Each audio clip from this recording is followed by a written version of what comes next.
Bonjour, je me présente de A à Z. Aujourd'hui, je vais vous présenter le rôle de la PNL dans la réussite de la négociation. Qu'est-ce qui se cache derrière ces lettres PNL? Que veut dire cette programmation neurolinguistique et pourquoi ce nom pour cette nouvelle discipline? Cette discipline naît aux États-Unis dans les années 1970. Elle a été fondée par John Grinder, professeur de linguistique, et Richard Bandler. L'abréviation PNL fait référence à trois composantes qui sont à la base de l'expérience humaine: la neurologie, le langage et la programmation. Derrière le mot programmation, il y a le mot apprentissage. C'est l'ensemble des habitudes construites au cours de notre évolution. Ensuite, neuro fait référence au système neurologique, nos cinq sens et notre cerveau. Enfin, il y a la linguistique. On s'intéresse au langage. Les mots que nous utilisons représentent notre vécu interne.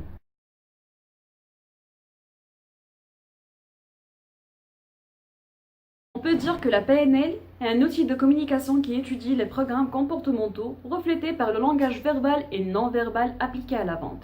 Il enseigne comment développer les capacités comportementales afin d'optimiser la communication et d'atteindre ses objectifs. La PNL distingue trois grandes catégories d'individus: les visuels, les auditifs et les kinesthésiques. Les visuels utilisent souvent les expressions « c'est clair »,« visiblement »,« je vois ». Les auditifs utilisent « j'entends »,« ça ne me dit rien »,« bien entendu ». Les kinesthésiques utilisent des expressions qui sont en rapport avec des verbes de mouvement comme bouger, sauter.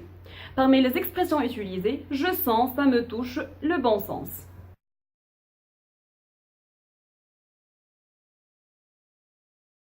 On passe maintenant à la PNL et la négociation. La PNL est utilisée au quotidien partout dans le monde, dans différents domaines comme management, apprentissage, psychothérapie, coaching, développement personnel. Et différents secteurs comme entreprise, sport, milieu social et éducatif et d'autres.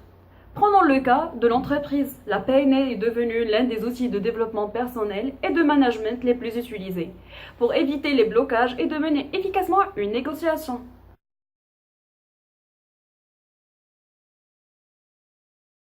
Alors, comment la PNL aide à la réussite de la négociation? Elle contribue à travers les techniques suivantes: par la synchronisation, la reformulation, la dissociation et l'ancrage.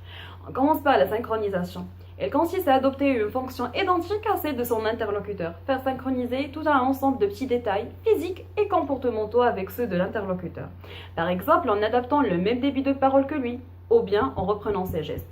La synchronisation, ça ne veut pas dire l'imitation. Cette technique crée beaucoup de confiance. On passe maintenant à la reformulation. Elle consiste à reposer les questions, mais en utilisant d'autres mots et expressions qui feront partie du registre de l'interlocuteur. Et c'est mieux d'utiliser des questions ouvertes. Donc la reformulation sert à mieux connaître l'interlocuteur. La dissociation. Il s'agit de se préparer mentalement à prendre du recul lorsque des points négatifs sont soulevés par l'interlocuteur, en adaptant une attitude ouverte et positive lorsque des objections sont formulées. Et la dernière, c'est l'ancrage. En phase de négociation, l'ancrage en PNL consiste à associer un geste à un mot, une expression à un groupe de mots. En l'occurrence, tel produit ou tel service est égal à tel geste. Cela aide ainsi à convaincre le client de prendre une décision en facilitant sa réflexion. Par exemple, pendant la vente face à un client qui hésite entre deux produits identiques, l'ancrage devient une méthode qui aide le client à se décider. Donc, tout ça nous permet de dire que la PNL est intéressante en matière de vente, de négociation. Il aide à mieux se connaître et à mieux comprendre son interlocuteur.